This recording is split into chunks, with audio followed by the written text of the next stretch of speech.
On the morning of March 25th, 2009, 41-year-old Kay Parsons woke up in her bedroom in the quiet suburb of Grovetown, Georgia. It was still dark outside, but Kay knew she had a busy morning ahead of her. So she got right out of bed and walked down the hallway to wake up her son.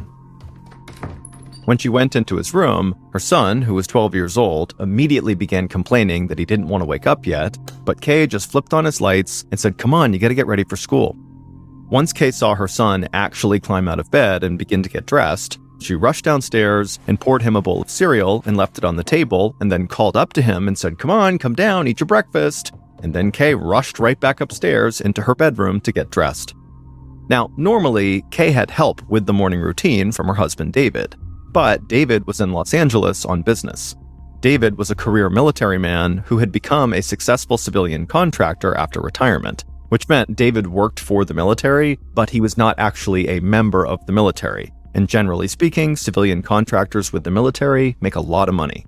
David's work at a nearby army base is what had brought the family to Georgia 4 years earlier, and his job had allowed them to buy their beautiful 2-story, 4-bedroom home. But the trade-off with David's financial success was that he often had to travel for work, leaving Kay to manage on her own. Most of the time, Kay was perfectly happy to take on everything at home by herself because she knew David was doing his part for the family in other ways. Kay and David had been together since they were in high school, and people who knew them said they had the kind of partnership that made other couples jealous. They seemed to function as this perfect unit, and they always knew how to help the other. But the truth was, behind the scenes, Kay and David were not perfect, and lately they had been going through a really rough patch. They'd been getting in these horrible fights, and then after the fights would end, they would just ignore each other for long periods of time. And so as Kay rushed around her bedroom getting dressed for the day, she couldn't help but feel kind of resentful towards David for not being here that morning to help her. But Kay quickly told herself she was being foolish. Even though they were fighting, she knew the reason David was gone was for work. He was there to help the family, and so she couldn't really be resentful about it. Once Kay was finished getting dressed, she ran to her son's bedroom and grabbed his backpack, and then went back downstairs to the kitchen. When she got there, her son said he was done eating, so Kay handed him his backpack, then she grabbed his empty cereal bowl and put it in the sink, and then she picked up her white leather handbag off the counter and took out her car keys. Then Kay stopped herself because she knew she was running around like a maniac, and she took a breath and then looked over at her son and smiled. Even when she and David were not getting along, they still made sure their son always felt like their house was filled with love and happiness. Kay's son smiled back at her, and then the two of them walked to the garage and got into Kay's car.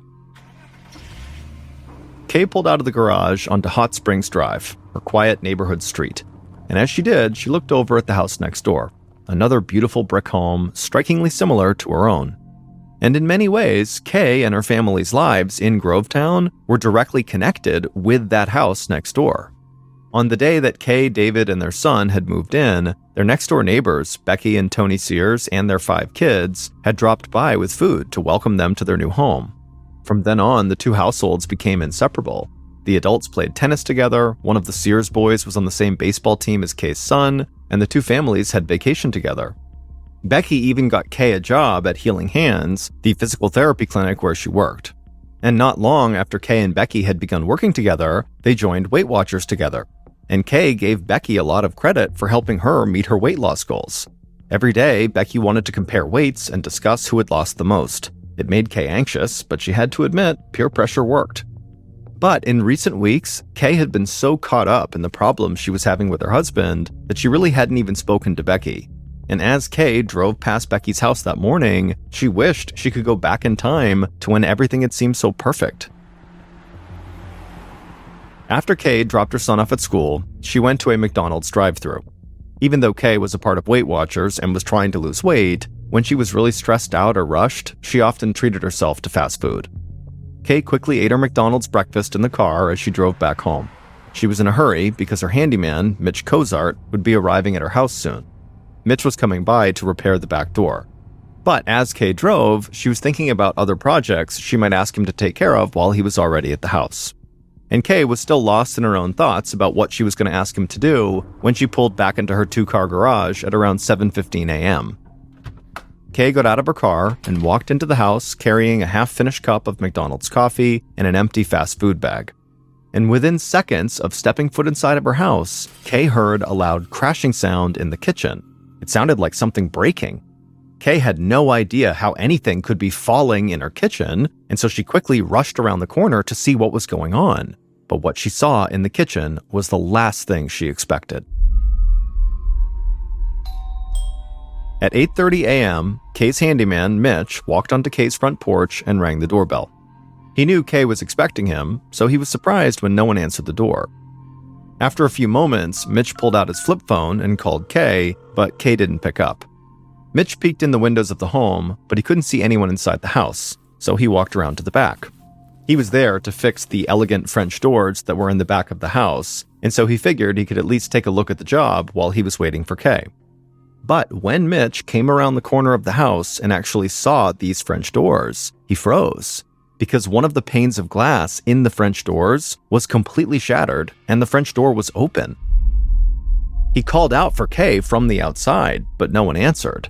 Mitch had seen enough cop shows to know that he did not want to go inside this house himself and potentially leave fingerprints or footprints, and so instead, Mitch grabbed his phone again and he called 911 to report what appeared to be a break-in.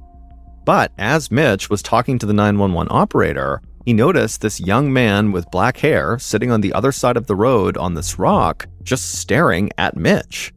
And then as soon as Mitch got off the phone, the young man with black hair called out to him.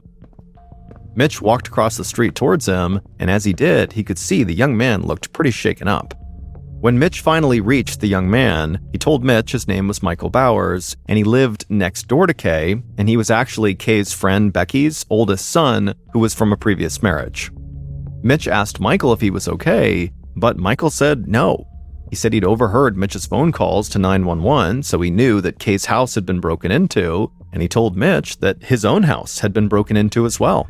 He said the house was ransacked with drawers emptied onto the floor and the whole place was a mess.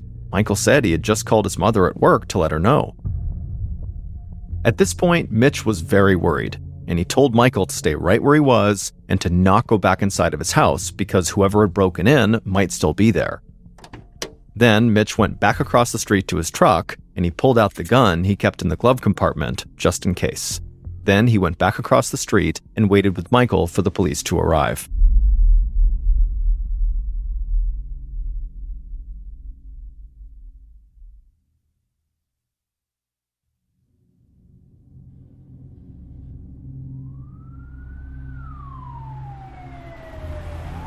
A few minutes later, Sergeant Jimmy Edmunds of the Columbia County Sheriff's Office arrived at Kay's house. His office had received 2 calls within minutes of each other to report break-ins in neighboring houses on Hot Springs Drive. Edmunds thought just one break-in would be very unusual for such a quiet, low-crime neighborhood, but 2 break-ins? Something strange was going on. Sheriff's deputies arrived on the scene soon after, and at that point, Edmunds walked around the house with them to the back door with the shattered glass.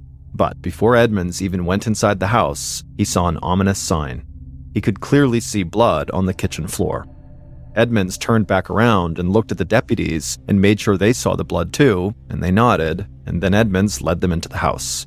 And immediately Edmunds saw the blood trail went all the way out of the kitchen and down the front hall. And the blood was not just on the floor.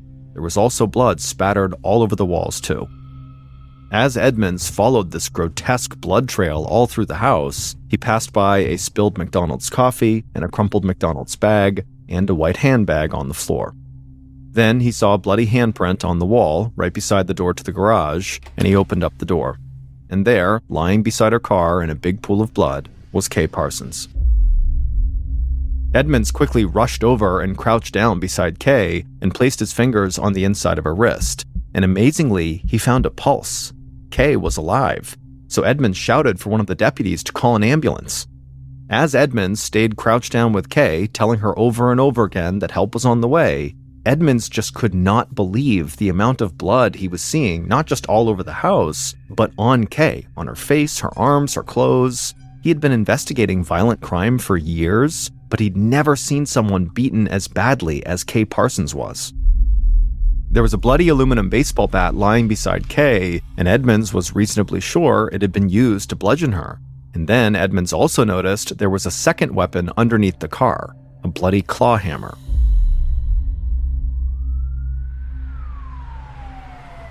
Seconds later, the ambulance finally arrived and Kay was rushed to the hospital. And as soon as she was gone, Edmunds led a room-by-room search of her house. And at first glance, it looked to Edmunds like Kay must have come home and interrupted a robbery in progress. The house was a complete mess upstairs and downstairs, as though someone had run through the entire house, searching every single drawer as quickly as possible. But the sheer brutality of the attack on Kay made Edmunds think this could be something else. I mean, what kind of burglar would suddenly begin bludgeoning someone to death with a hammer and bat just because they interrupted them? And so this just felt like a deeply personal crime to Edmunds, not just some random robbery. At some point during the room-by-room search, Edmunds stepped away and performed the grim duty of calling Kay's husband, David, to tell him what happened. Now, Edmunds didn't really go into any details over the phone. He just told David that he would need to fly home from Los Angeles immediately. David could tell, obviously, something terrible had happened, and by the time he hung up, David was reasonably sure that his wife had been badly injured. So he booked the first flight back to Georgia and rushed to the airport. Back at Kay's house, Edmunds knew he still had a second break-in to investigate, and he was afraid he would find another victim of a vicious attack. So Edmunds rounded up a few other deputies and walked next door to the Sears' home. The back door had been broken open, just like over at Kay's house, and the contents of drawers in the Sears' home had been dumped all over the place, just like in Kay's house. There were also smears of blood here and there, but not nearly as much as next door. The deputies combed the house from top to bottom, and luckily, they did not find another victim. Edmunds was searching the ransacked kitchen for potential evidence when Becky Sears, the mother, and her 19-year-old son, Chris, came into the backyard. Becky told Edmunds they had both been at work when her other son, Michael, had called to tell her about the break-in, so they'd rushed home as fast as they could. But Becky did not care at all about the fact that her house had been trashed and ransacked, because moments before Becky had walked into her house, a neighbor had told her that her good friend, Kay, had been taken away in an ambulance, and so all Becky wanted to know now from Edmunds was if Kay was okay. Edmunds was not really able to share any details about Kay, other than the fact that she had been alive when she was taken to the hospital. Within minutes, another neighbor appeared at the Sears' house and offered to give Becky and Chris a ride to the hospital to go check on Kay. And so Becky and Chris, they rushed out the door with that neighbor as fast as they had shown up, and Edmunds was suddenly left alone in the quiet kitchen, thinking about all these terrible things that had just unfolded in this small, seemingly safe suburban neighborhood. Edmunds figured Kay's house must have come first, and the person who broke in killed Kay, and then they must have come over to Becky's house next, but still had Kay's blood on their hands. And so that was why there was blood in both houses, despite there only being a victim in Kay's house. But that didn't make Edmunds feel much better. He now knew he was dealing with a criminal who was cool enough and cruel enough to beat this helpless woman until they were totally covered in her blood, and then casually just go next door, again covered in their blood, to rob another house. Edmunds wondered what kind of person could do something like that. Becky and some of Kay's other friends stood vigil in Kay's hospital waiting room all day long. They were desperate to get any word on Kay's condition. Every so often, Becky would ask one of the nurses if she could go in to see her friend, but they always said no, because the medical team was still trying to stabilize Kay. Eventually, another friend did make it to Kay's actual bedside, and she didn't even recognize the heavily bandaged person lying there. Kay's face was grotesquely swollen, and she was attached to all kinds of tubes and wires that were keeping her alive. The nurse wouldn't answer when the friend asked if Kay was brain dead. Finally, late in the afternoon, Kay's husband, David, arrived at the hospital straight from the airport. Sergeant Edmunds and other officers escorted David past Kay's friends to Kay's room, and they let him go in there all by himself. Seconds later, from beyond the double doors, Kay's friends heard David begin to sob. Kay had just died. Some of Kay's friends began to weep when they heard David crying, but Sergeant Edmunds had a different reaction to David. He wondered if David's loud display of grief was just a bit too much. He couldn't quite put his finger on it, but Edmunds got the sense that David was just performing for an audience.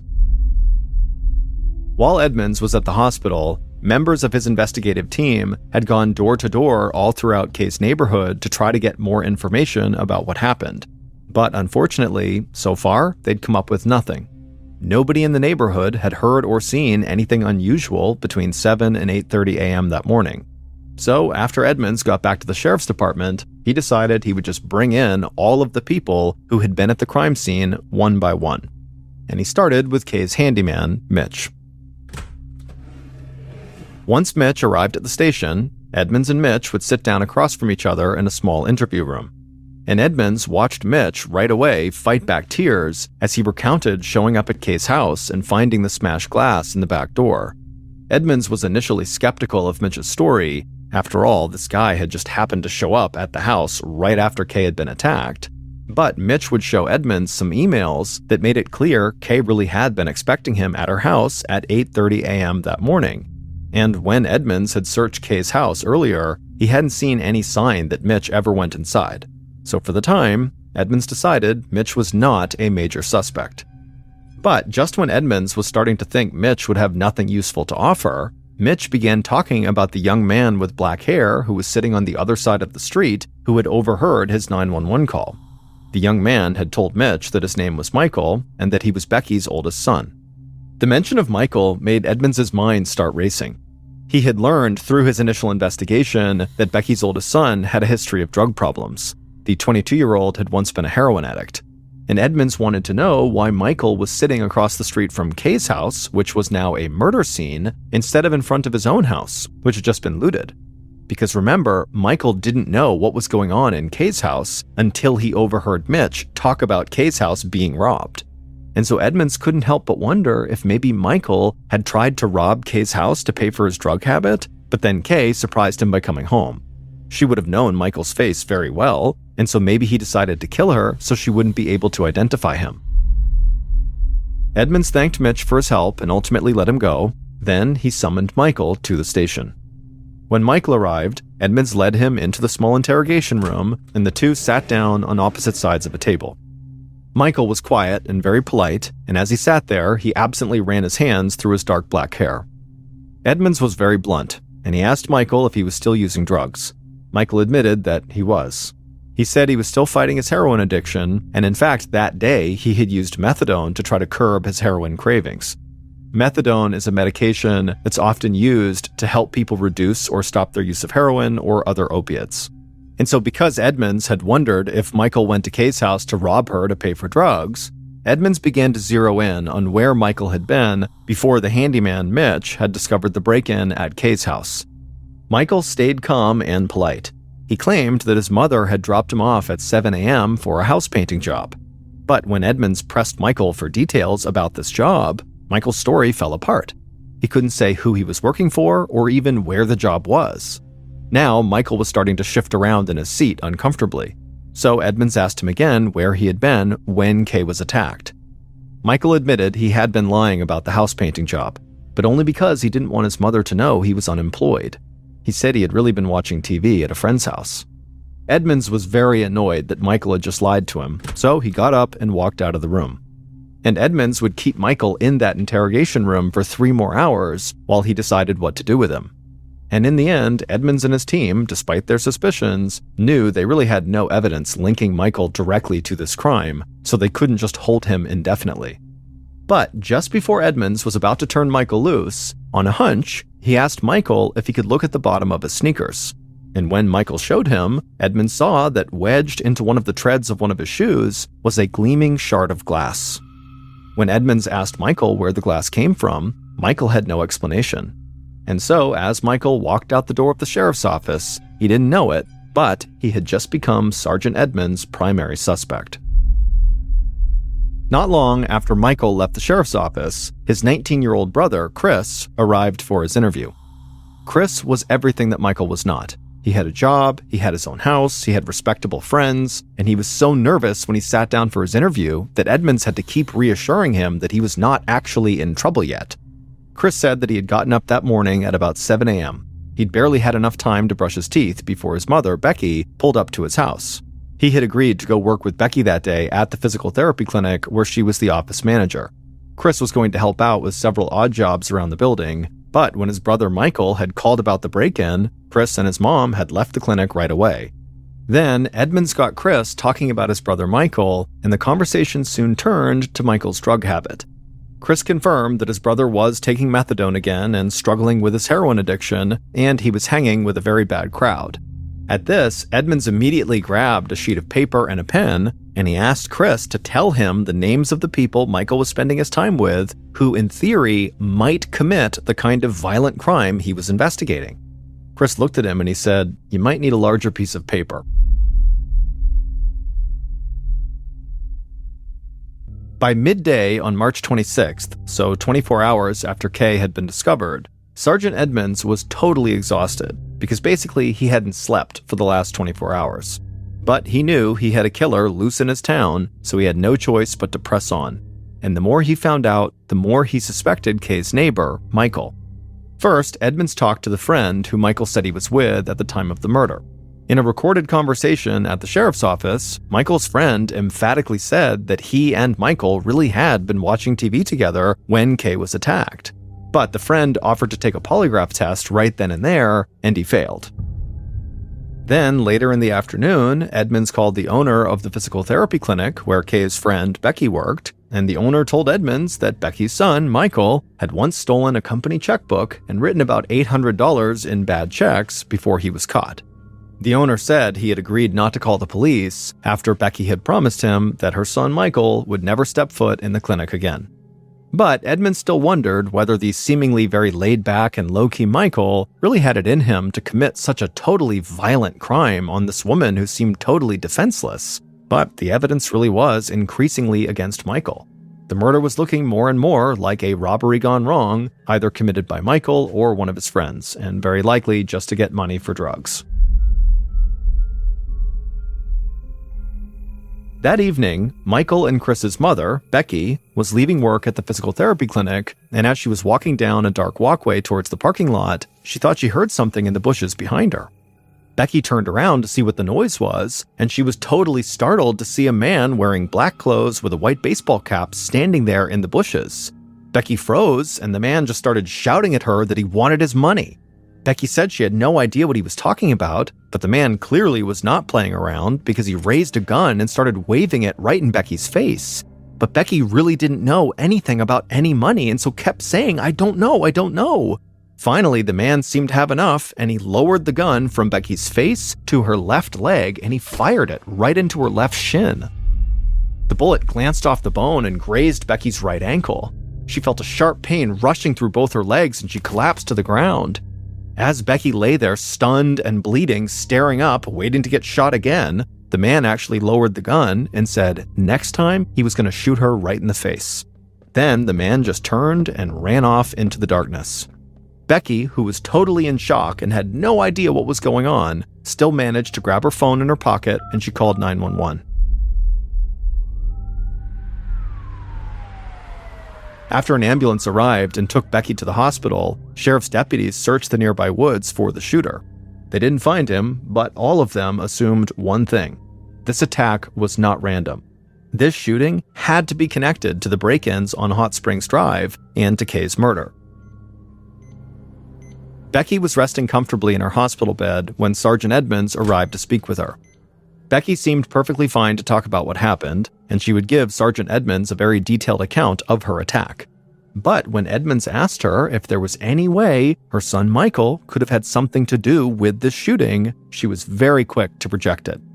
Edmunds speculated to Becky that perhaps her son Michael owed the shooter drug money, so the shooter was taking it out on Michael's mother. But Becky would respond by saying no, her son used to owe people money, but he didn't anymore. He didn't have debts anywhere. Edmunds could see this line of questioning was likely going nowhere, because Becky, despite her situation, seemed to be very set on protecting her kids, which makes sense, even if her son was guilty, she's going to protect him. So Edmunds decided to try a new tactic. He asked Becky if she had any relationship troubles. Was there anyone in her personal circle who might want to hurt her?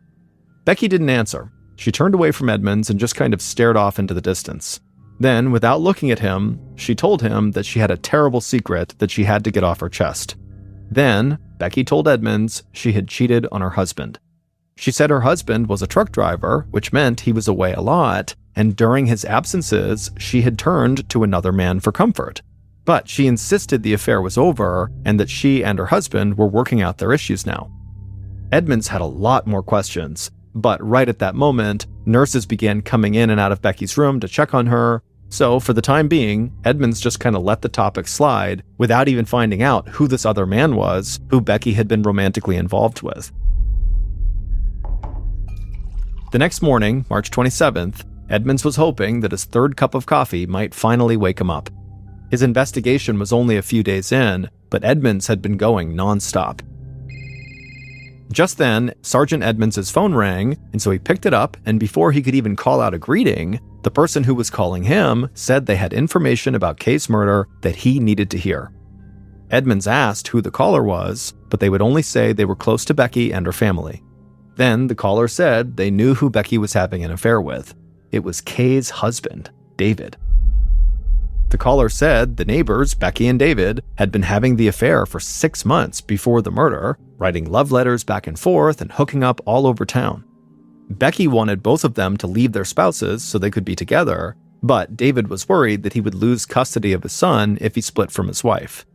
After the anonymous caller hung up, Edmunds desperately wanted to talk to Kay's husband, David, but he knew he would have to wait until after Kay's funeral, which was that afternoon. At Kay's funeral, David was surrounded by loving supporters who had no idea that he had been cheating on his murdered wife.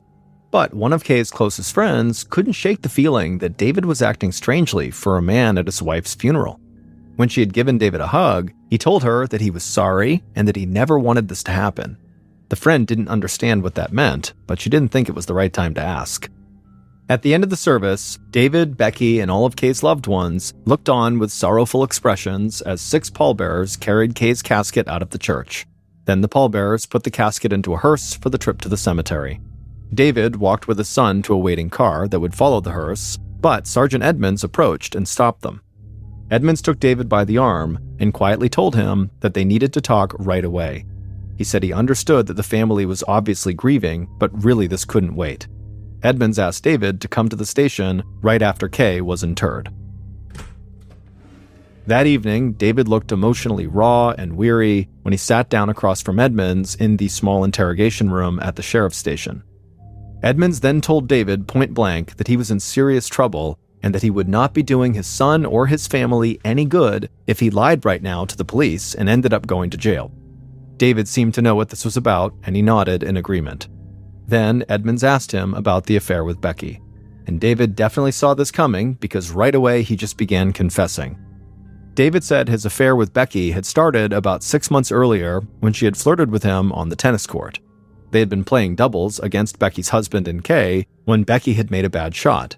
She had leaned in close and said to David that she was playing badly because he was distracting her. Not long after that, the two began meeting at his house, her mother's house, or in their cars like it was some kind of high school romance. David said that he and Becky had pledged their love for each other, but he was just not ready to upset his own marriage. He worried that if he got divorced, Kay would take their son far away from him and prevent him from seeing him. So David and Becky's affair remained secret. But then David said he had broken things off with Becky a month before Kay's murder. David had told Becky they couldn't be together, at least until his 12-year-old son had graduated from college. David said that Becky was devastated, but she had accepted his decision and decided instead to focus on her own relationship with her husband. And Becky really had begun working on that relationship with a bracing dose of honesty. She admitted to her husband that she had been having an affair with their neighbor, David, and her husband did not take it well. He was shocked and furious, and he immediately called Kay to ask if she knew that her husband, David, was having an affair with his wife, Becky. Kay was totally caught off guard and said she absolutely did not know that. After that, David had had no choice but to confess to Kay about the affair and then beg for Kay's forgiveness. And to his surprise, Kay had accepted his apology and said they would work through their crisis together. But Kay had said she would not have her family living next door to Becky any longer. She wanted to sell the house immediately. Kay had also quit her job where she and Becky worked together, and she vowed never to speak to her former friend again. David said he was done speaking to Becky too, and that he was ready to make a fresh start. When David finished talking, Edmunds just stared at him for a second, and then looked down at his notes. Edmunds had all of David's cell phone records, and he knew that David had continued talking to Becky after their supposed breakup, including a call that lasted nearly 2 hours on the night before Kay's murder. And when Edmunds brought this up to David, that clearly David had just lied to him about his real relationship with Becky, David's face turned beet red, but he pressed ahead again. He admitted he had spoken to Becky numerous times after the breakup, but it was just to see how she was holding up. But on the night before Kay's murder, when David was in Los Angeles on business, he admitted that long conversation he had had with Becky had turned sexual. And on that call, they had both admitted that they still had strong feelings for each other. Edmunds said that could explain the call David made the night before the murder, but David had also called Becky right around the time Kay was bludgeoned to death, so Edmunds wanted to know what that call was about. David said he had only talked to Becky on the morning of the murder because at the time he'd been worried about his wife. Kay hadn't picked up when he had called her, so kind of out of desperation, he had just called Becky to see if maybe she had heard anything about Kay. Edmunds didn't say anything back to David, but inside, he wondered if the real reason David had called right at that time was to find out if his wife had been murdered yet. David seemed to know exactly what Sergeant Edmunds was thinking, so David quickly denied having anything to do with Kay's death. He said the last thing he would ever want to do was take his son's mother away from him. Before David could say anything else, Edmunds cut him off and said, desperate people do desperate things. At this, David just kind of hunched over and fell silent. It was now dark outside, and the interview had gone on for 3.5 hours. Edmunds stood up, stretched, excused himself, and walked out of the room. Then, once he was outside the room, he watched from the other side of the one-way glass as David started to cry.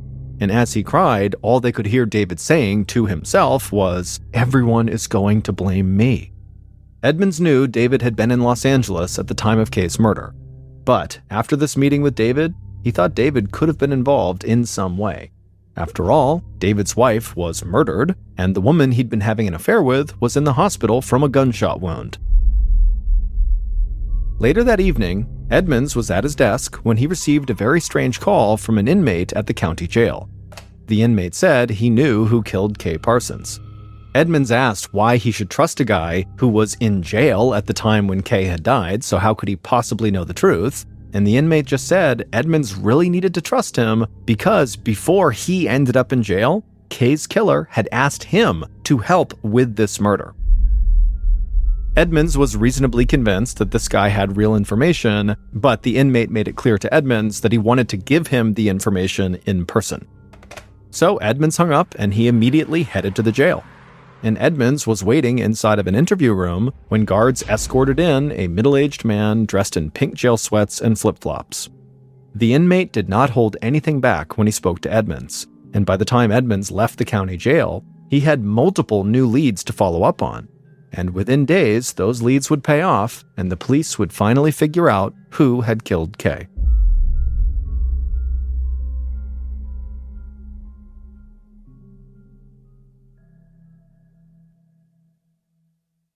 Based on information provided by that inmate, evidence found at the crime scene, and interviews conducted throughout the investigation, here is a reconstruction of what police believe happened to Kay Parsons on the morning of March 25th, 2009.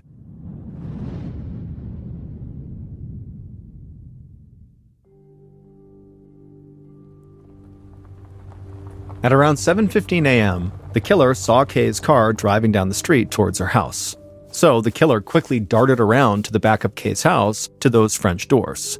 The killer had a claw hammer in their hand, and so after looking around to make sure nobody could see them, they raised that hammer and then smashed in one of the glass panes on the French doors. Then the killer reached in through the opening, unlocked the door, and stepped inside of Kay's kitchen. Now, at the same time this was happening, Kay actually was entering the home through the front door. And so the killer figured Kay must have heard the glass shattering. So the killer just kind of clutched their hammer tight and waited to see what Kay would do. A few seconds later, Kay walked into the kitchen to see what was going on, and she saw a person standing there carrying a hammer, and so naturally she began to scream. Before Kay could turn and run though, the killer leapt at her and swung the hammer wildly. Kay immediately threw her arms up to protect her head and her face, but the killer just kept beating her arms with the hammer over and over again until she lowered them, at which point the killer began smashing Kay in the head and the torso, and blood began spraying everywhere. Kay stumbled backwards out of the kitchen, barely conscious, but somehow she managed to turn and actually run away from her killer. The killer was totally shocked that at this point Kay was still on her feet, and so for a second, the killer just stood there watching as Kay kind of stumbled down the hallway. But when Kay actually reached the door that led into the garage, the killer kind of realized what they needed to do, and they chased after Kay. And so Kay, she gets that door open, and she manages to walk into the garage, but by this point, she had lost so much blood, she was so badly beaten that she just fell to the ground right by her parked car. The killer rushed into the garage after her, and then stood over Kay and raised the hammer, but the hammer was so slick from all the blood on it that when they tried to bring it down, it slipped out of their hand and slid under Kay's car. In a panic, the killer looked around the garage for another weapon to finish Kay off, and their eyes fell on the aluminum bat propped up against the wall. The killer lunged for the bat and then came back over to Kay, and they stood there bludgeoning her over and over and over again until she wasn't moving. The killer, the garage, and Kay were now all covered in blood, and the killer was reasonably sure that at this point, Kay was dead. They had no idea she actually still had a pulse. The killer dropped the bat and ran back into the house. They trashed every room inside, throwing things on the ground and doing whatever they could to make it look like this was a robbery. Then, feeling satisfied, the killer crept out through the open French door, stepping on broken glass as they left. Once they were outside, the killer glanced back and forth to make sure nobody had seen them. Then they ran right next door into Becky's house and ransacked that place too. But then, after they were done, instead of leaving, the killer stripped off their bloody clothes and found a fresh set of clothes in that house to change into, and then they grabbed their phone and called their mother. It would turn out Becky's heroin addict son, Michael, who everybody assumed was involved in some way with this murder, had nothing to do with it. Becky's other son, Chris, the so-called good son, he had been the one who murdered Kay. Chris had always been Becky's favorite child, and he would do anything to make his mom happy. Becky had told Chris things about her life that she would never tell her other son, Michael. So Chris was aware of the fact that his mom was having an affair with their neighbor, David, and that she believed David was actually still in love with her. And so Chris also came to believe that his neighbor, Kay, was actually standing in the way of his mother's happiness. In fact, Becky had even said to Chris that she wanted Kay dead. And all of this information began to come to light when Sergeant Edmunds met with the inmate who had called him. It turned out the inmate was Becky's own brother, and he told Sergeant Edmunds that Becky had asked him if he knew anyone who could kill Kay and make it look like an accident. At first, he had thought she was joking, but after Becky kept pressing him, he knew she was serious. So when he learned that Kay really had been killed, he was sure his sister had something to do with it. And so that's why he reached out to Sergeant Edmunds. Now, after hearing this from the inmate, Edmunds still believed that Michael had to be involved, that maybe Becky had asked him to carry out the murder. But when Edmunds questioned Michael again, it was clear the young man had no idea about his mother's affair. So Edmunds went back to the hospital to meet with Becky, who was still recovering from her gunshot wounds. Edmunds interrogated Becky, and she finally cracked. She admitted that she had told her other son Chris all about the affair and about how much she hated Kay, but Becky didn't stop there. She told Edmunds that she had asked Chris to confront Kay on her behalf on the morning of the murder, but she said she didn't think her son would do anything violent. But after Chris had just killed Kay and then came back to his own house and staged another break-in and changed out of his bloody clothes, he had called his mother and told her he had just murdered Kay. She had driven to the house, picked Chris up, and gone with him to dispose of his bloody clothes, and then when they came back to the house, because her other son Michael had called her saying, "Oh my goodness, our house has been broken into," when she and Chris came back, all the police were there, and she would tell the police right away that she and Chris had been working at the clinic all that morning. And then after that, Becky and Chris had staged the shooting outside of Becky's work. Chris was the shooter who had leapt out of the bushes. Becky hoped this shooting would remove suspicion from her and her family and allow Chris to get away with Kay's murder. Even after admitting all of that, Becky still insisted that she had nothing to do with Kay's death. She told Edmunds that she had just totally messed up when she had given her son, Chris, the impression that she really wanted him to go do something horrible to Kay. But police and prosecutors did not believe that Becky was as innocent as she let on, and so both she and her son Chris were arrested. In the end, Becky and Chris pleaded guilty to the murder of Kay Parsons in order to avoid the death penalty. Both are now serving life sentences without the possibility of parole.